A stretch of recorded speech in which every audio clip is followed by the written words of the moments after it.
Okay, so when we left off, we had just finished talking about the difference between norm.s and norm.regular_dist. Okay, so the difference between norm.s.dist and norm.dist is if it's a standard normal, and norm.dist is just a normal distribution, not standard. Now, for those of you who are confused, Mrs. Getz, what's the difference between a standard normal distribution and a normal distribution? A standard normal distribution always has a mean of 0 and a standard deviation of 1. A normal distribution can have a mean of whatever, so I could have like a mean of 25, and a standard deviation of whatever, so I could have a standard deviation of 5. Okay, so that's the difference between a standard normal and just a normal. Now, the next thing we're going to talk about is when we have to have standard normal distribution, or excuse me, just a normal distribution with samples. Okay, so the next thing we're going to talk about is sampling distributions. So this problem says, the quality control manager at a computer manufacturing company believes that the mean life of a computer is 80 months with a variance of 64. Notice they're still giving me a mean and a variance. If he is correct, what is the probability that the mean of a sample of 77 computers would be less than 82.5 months? So notice here, we're still focusing on a mean. We still have a mean of 80 months, and then we have a variance of 64. So mean is 80 months, and the variance is 64. Well, that means that my standard deviation over here is 8. If he is correct, what is the probability that the mean of a sample of 77 computers, that's what's going to tell me that we're working with a sample distribution here.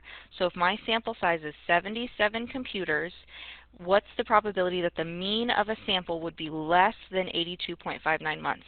So the sample mean here, they want to know what's the probability that the mean would be less than 82.59 months. Well, if I wanted to draw out how that's going to look, I've got my normal curve here. This is not standard. Nowhere in no place did they say standard normal distribution. They said it has a mean of 80 and a variance of 64, so a standard deviation of 8. So what that would mean is, like, I would count up by 8, this would be 88. I would count up by 8, this would be 96, etc., etc., okay? But they said, what's the probability that my sample mean is less than 82.59? So 82.59 would be about right there. What's the probability that it's going to be below that? Now, we are still going to use norm.dist. That's still going to happen. The biggest difference here is what we put into it. Okay, so you'll notice that when we did normally put in norm.dist, we had to put in the x value, the mean, the standard deviation, and the cumulative. But now, since it's a sampling distribution, that changes. Instead of the x value, we're still looking at, like, what am I actually finding? Well, I'm actually finding anything related to this guy, so 82.59. Okay, now people get confused because they're like, that's the sample mean. No, that's still what we're finding. Then comma, it's supposed to be the mean, so that's still going to be 80. The biggest difference here is the standard deviation. The standard deviation, since it's a sample distribution, is going to be different. Now, if you're not 100% sure on what that sample distribution is going to be, that's when you look at your purple sheet. And on the purple sheet, you can find the variance of x bar, or the variance of the sample mean. And the variance of x bar is going to look like this. And it says my standard deviation squared over n. But we both know, we all know, that this has to be square rooted for the standard deviation. So the standard deviation of sample means is going to be sigma over the square root of n. So here my sigma, we already said, was 8 over the square root of n, which is 77. So the square root is 77. Then it's still going to be true. So when you are on your test and you have to figure out, okay, is it going to be just norm.dist, or am I going to have to do it with sample? You need to look to see if they gave you the word sample. So let's figure out what I get here.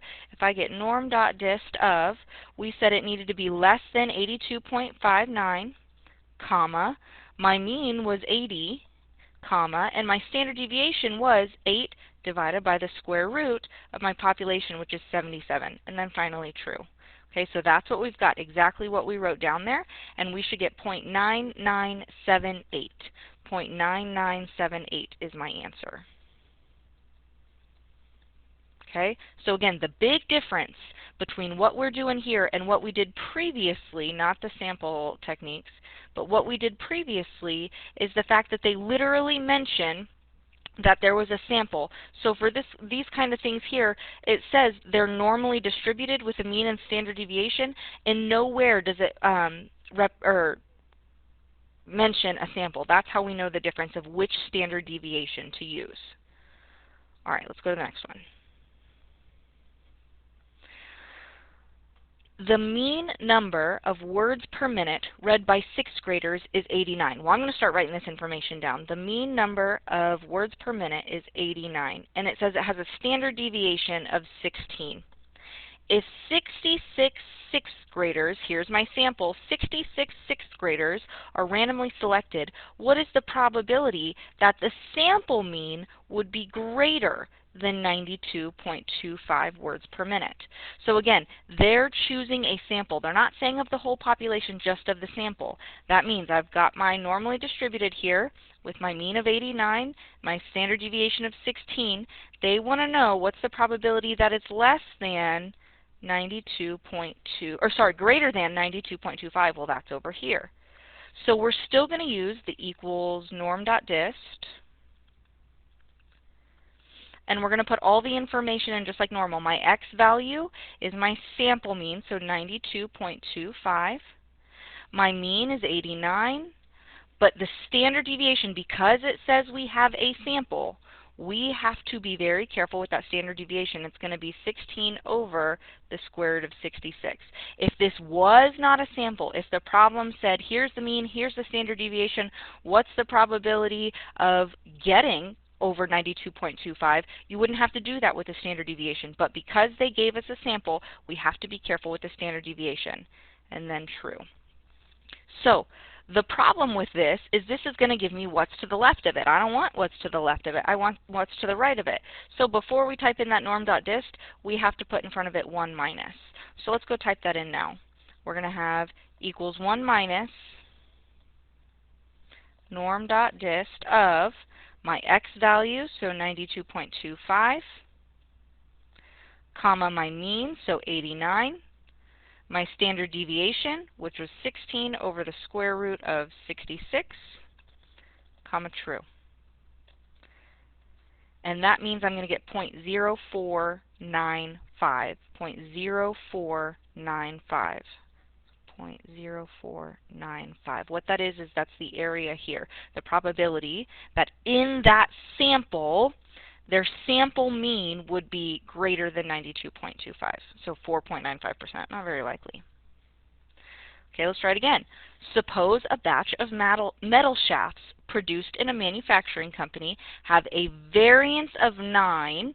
So variance is sigma squared of 9, which means my standard deviation is 3, and a mean diameter of 207 inches. So my mean is 207 inches.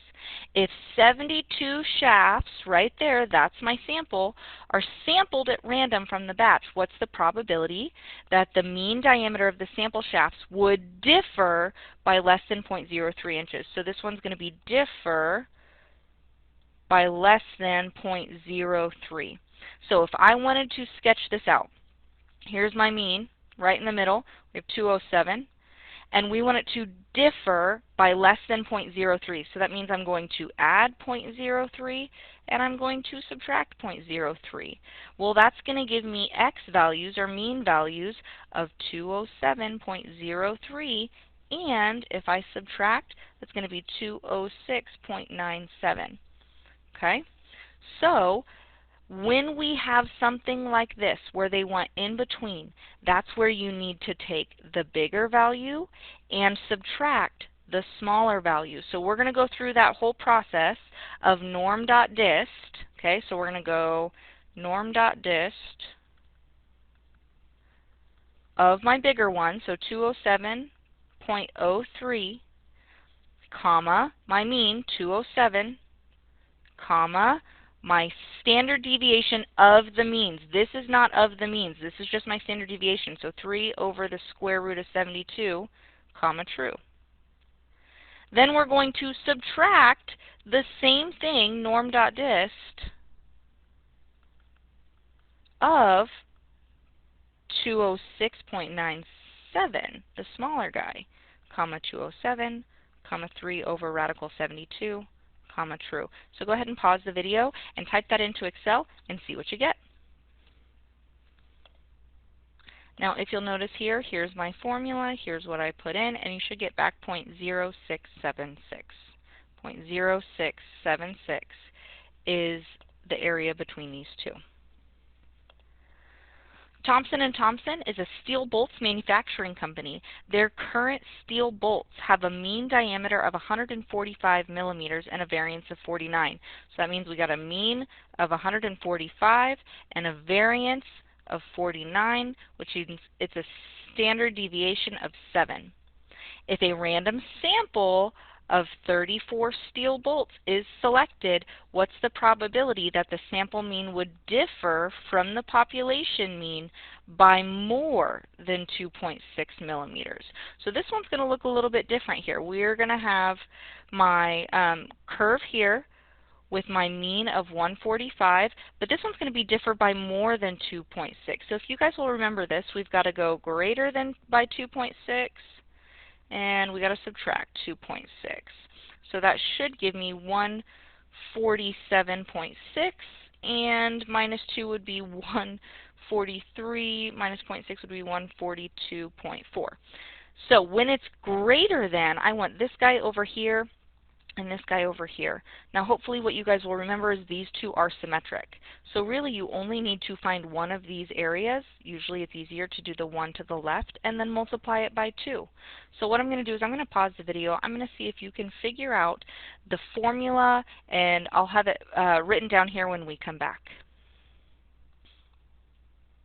Okay, so hopefully you have norm.dist of 142.4, comma the mean 145, comma the standard deviation of the sample means here. So 7 over the square root of 34, comma true. And then we're going to multiply that by 2. So in typing that into Excel, we should get equals norm.dist of 142.4, comma 145, comma 7 over the square root of 34, comma true. Then we want to take that and multiply it by 2, and you should get 0.0303.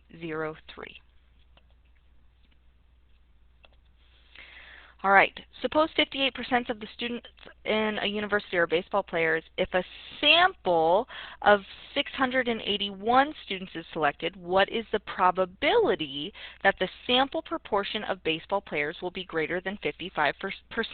So we're no longer dealing with sample means, now we're dealing with sample proportions.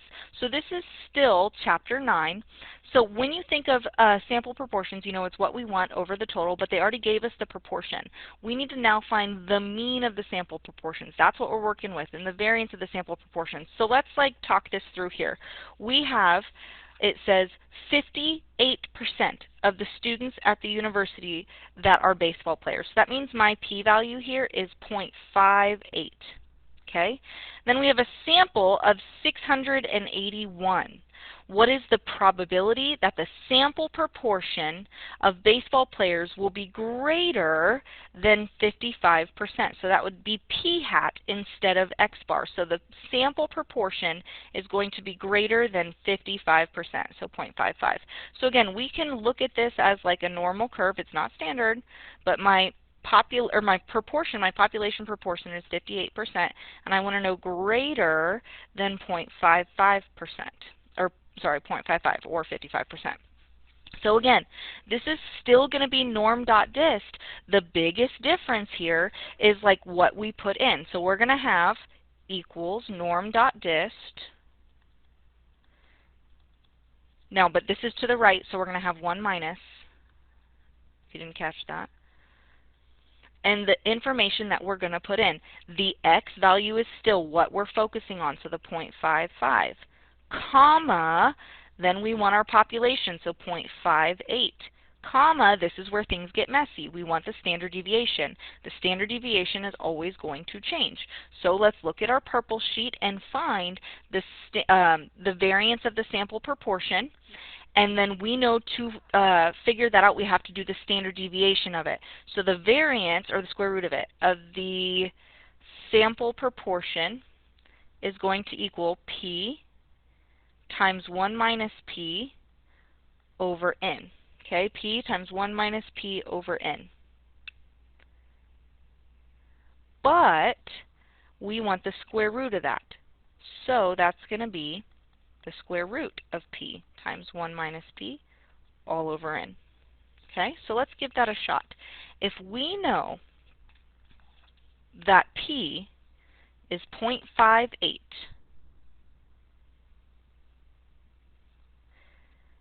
then we can say that 1 minus P is going to be 0.42.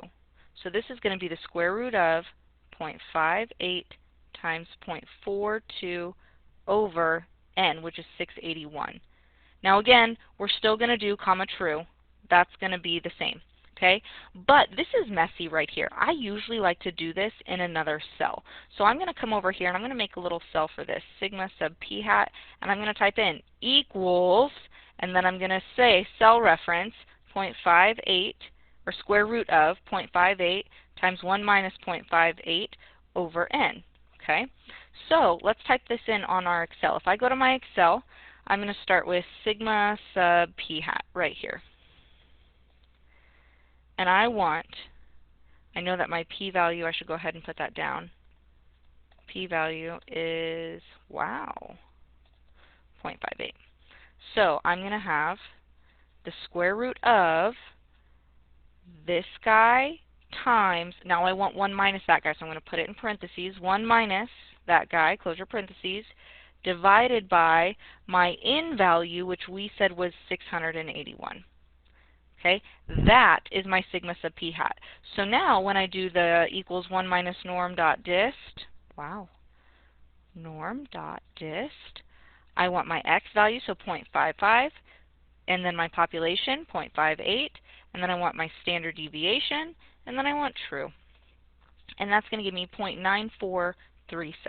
Okay, so the big difference here again is how to find the standard deviation. So pay very close attention to words like sample mean and sample proportion. That's really going to impact what you do. So a courier service company wishes to estimate the proportion of people in various states that will use its service. Suppose the true proportion is 0.06. If 493 are sampled, what is the probability that the sample proportion will differ by less than 0.03? Okay, so here's my curve. I got my population proportion of 0.06. I want to differ by less than 0.03. So that's going to make this 0.09 or 0.03 and make this 0.039. Jeez, 0.03, 0.09. Okay? Now, that means we're going to have to do the big minus the small, but before we do that, I'm going to take a second to find my sigma sub p hat. So again, that's going to be the square root of p times 1 minus p over n. So in my Excel, I want sigma sub p hat, and I'm going to go equals the square root of p times 1 minus p divided by my sample. Then I'm going to do equals norm dot dist of, and I want big guy minus the small guy. So to do that, we're going to go equals norm dot dist of 0.09, comma, 0.06, comma, my sigma sub p hat, comma true. Then I want to subtract the small one, 0.03, norm dot dist of 0.03, comma, 0.06, comma, this guy, comma, true. You should get 0.99496, which would make it 0.9950. Okay, now let's get to confidence levels. This is where everyone's having the issues. A market surveyor wishes to know how many energy drinks teenagers drink each week. They want to construct an 80% confidence interval for the mean and are assuming that the population standard deviation for the number of energy drinks consumed each week is 1. The study found that for a sample of 256 teenagers, the mean number of energy drinks consumed per week is 4.7. Construct the desired confidence interval. When you see the word confidence interval, that immediately means you should be looking at Chapter 10 on your purple sheet. So with this information, we want an 80% confidence interval, and it's for the means. So that's going to tell you that we need to look for confidence interval for population mean. That's what we are looking for on your purple sheet. Now, if you'll remember, there's two different options. There's either sigma known or sigma unknown. So we have to figure out if we know the population standard deviation. So this says, and are assuming that the population standard deviation for the number of energy drinks is 1. So we do know population standard deviation here. So this means we want sigma known. Now, if we are looking at our purple sheet, that is the third one down under Chapter 10, and it gives you the formula. It gives you the formula, x bar plus or minus z sub alpha over 2 times sigma over the square root of n. From this equation right here, we have to come up with a list of things that we need to know. So the first thing on my formula is x bar. I'm going to need to know my sample mean. Then I need z sub alpha over 2. That is my critical value. But to find that, I need all of these things. Well, to find alpha, I need to know the confidence interval. So I need the confidence interval or the confidence level, sometimes they call it. Then that can help me find alpha, which will lead me to alpha over 2. And then I can find 1 minus alpha over 2. Some people choose to put their own cell reference for that. I just do it inside, okay, because then I can do the z value. After the z value, I need my sigma, and I need my n. All of this I just got from that formula. So let's see if we can figure that out from the problem. A market surveyor wishes to know how many energy drinks are needed. They want to construct an 80% confidence interval. That means my confidence level is 0.8. My alpha is 1 minus that, so that's going to be 0.2, and my alpha over 2 is that divided by 2, so that's 0.1. Now to find my z value, I want to take norm.s.inv of 1 minus my alpha over 2, so 0.1. That is what's going to get me my z value. Okay? Now, it's a standard one because we're finding it as a test statistic. We're looking at a normal standard distribution here. Then it said, assuming the population standard deviation for the number of energy drinks is 1, that's my sigma. Study found that for a sample of 256 teenagers, the mean number of energy drinks is 4.7. So boom, right there. We need to use all of that information to answer this question. This is everything I need right here. Now, if you'll remember, this section right here, after the plus or minus, that's the margin of error. So right now, on your Excel, you should have all of this information. So I'm going to take a second and I'm going to put that on Excel. Okay, so here I have all the information that we just figured out, and I went ahead and typed this in for the z. So that's my critical value right there. But now I need to find the margin of error. The margin of error is all that information on the second half of the equation. So your z sub alpha over 2, that's just your z-score, times sigma divided by the square root of n. So I'm going to come over here and I'm going to say equals your z-score times your sigma divided by the square root of your n value. That's your margin of error. Now you just need to find your boundaries, your upper and lower boundaries. Now to find those boundaries, it's all about the sample mean. You're going to take, and like if you can't remember that, it's in your formula, your sample mean plus your margin of error and minus your margin of error. So to get your lower, I'm going to take your sample mean minus your margin of error. And to get your upper, I'm going to take the sample mean plus the margin of error. And that would be your 80% confidence interval. Okay? Now, construct the desired confidence interval. So if it says, the study found that for a sample, 256 teenagers, the mean number of energy drinks consumed per week is 4.7. Construct the desired confidence level. The 80% confidence level for the mean. That means my confidence level, we are 80% confident that the mean number of energy drinks teenagers drink each week is between 4.6 and 4.8. That's our 80% confidence level. So let's look at this one. Given the following confidence interval for a population mean, compute the margin of error. Now, if you'll remember, the mean has to be directly in between those two numbers, so 17.44 and 17.78. So if you wanted to figure out what this value was, you would need to add these two together. So 17.44 plus 17.78 gives me 35.22, and divide it by 2, so 17.61. That's exactly halfway between. But the margin of error is how far it is to get from there to there or there to there. It should be the same amount. So once you find that guy, you can just take 17.78 and subtract that 17.61, and you're going to get the margin of error to be 0.17. If you would like to do it without finding the mean, you could just take the difference between these two, so 17.78 minus 17.44, and divide that by 2, and you'll get the same thing. A consumer affairs investigator records the repair cost for 4 randomly selected TVs.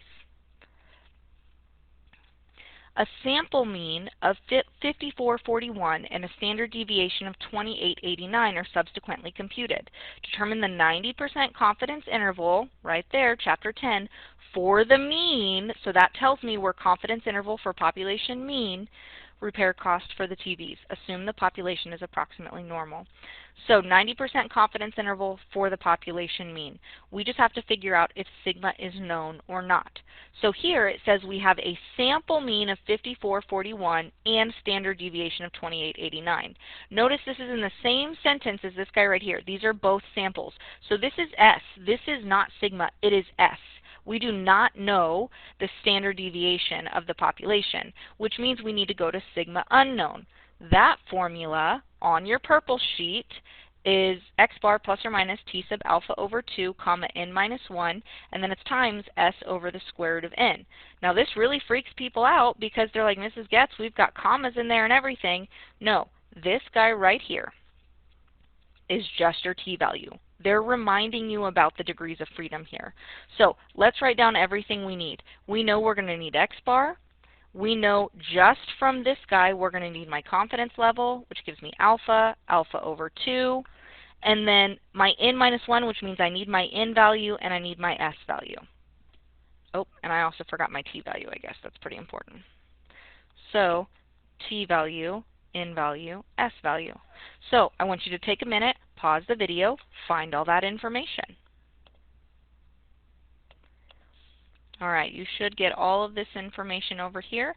Now let's use that to calculate the margin of error.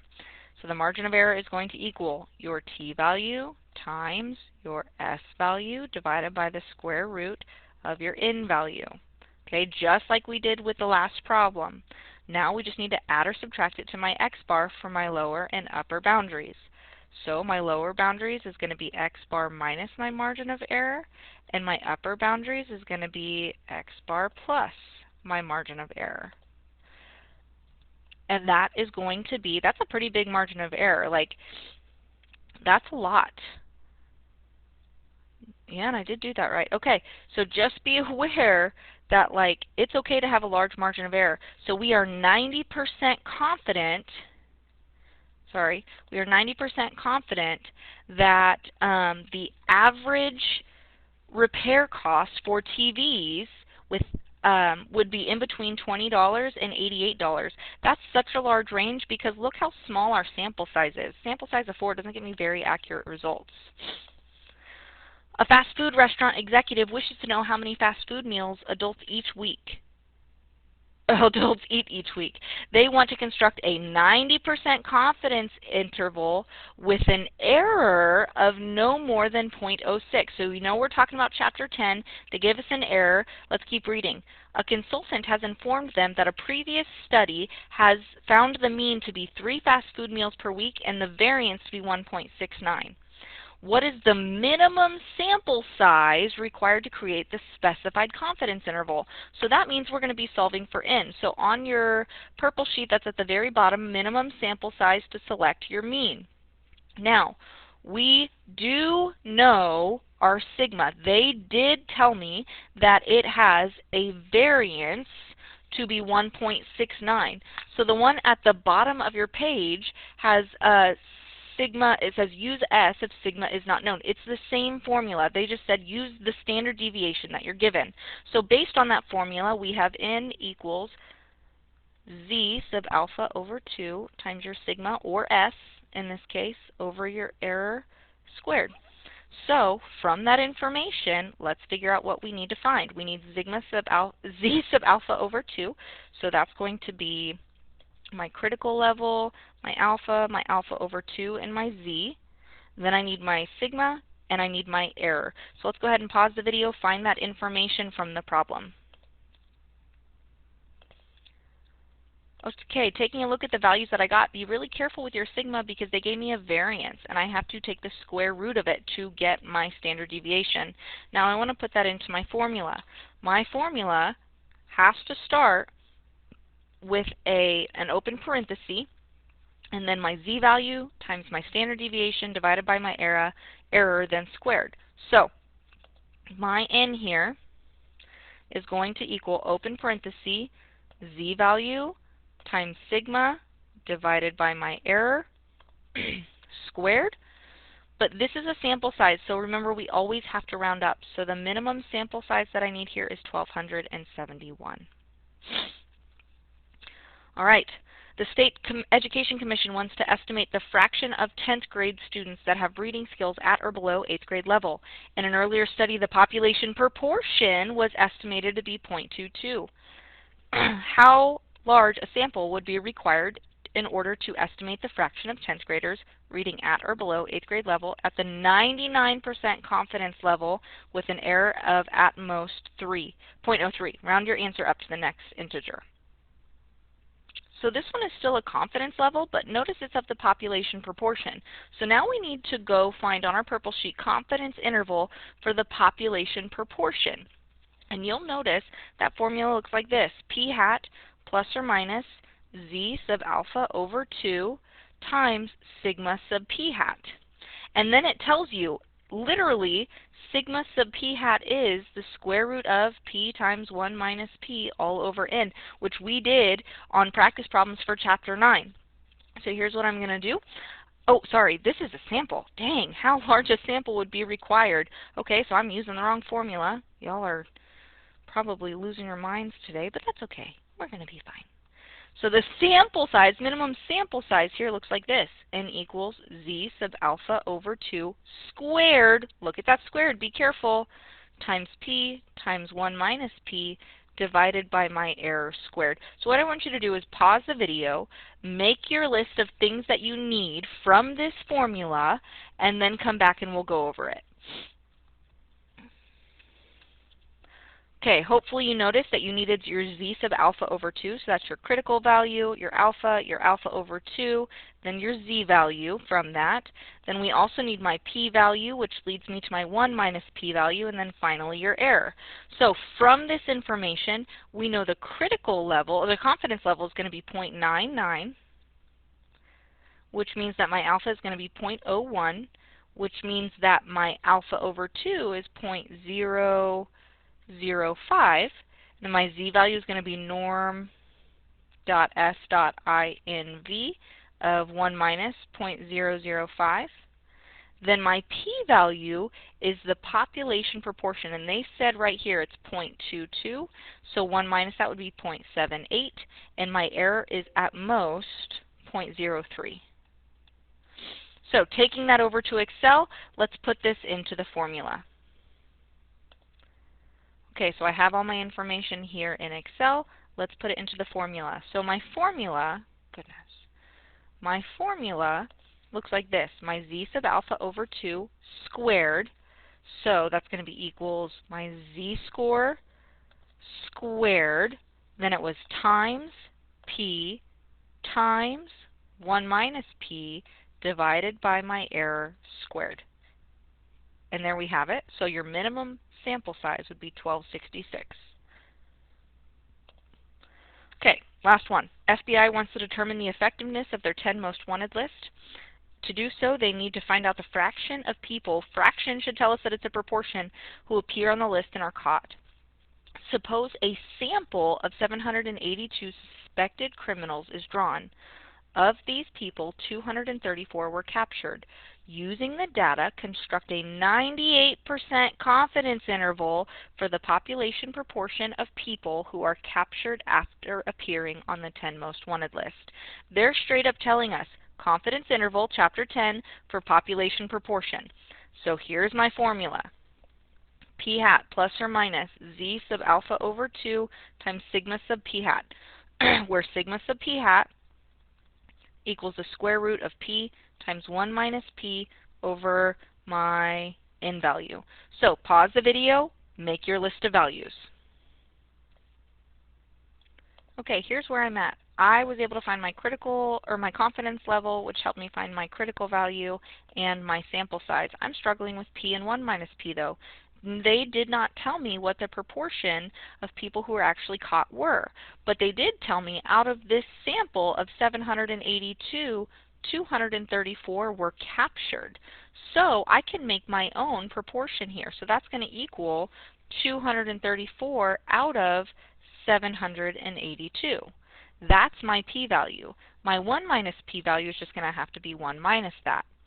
Now after that, I knew that I was going to need to solve for my sigma sub p hat, so I put a little section just for that.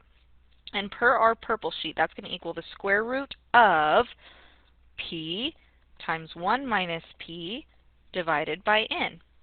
And that's my sigma sub p hat. So in using that, it's going to be a little easier to determine my margin of error.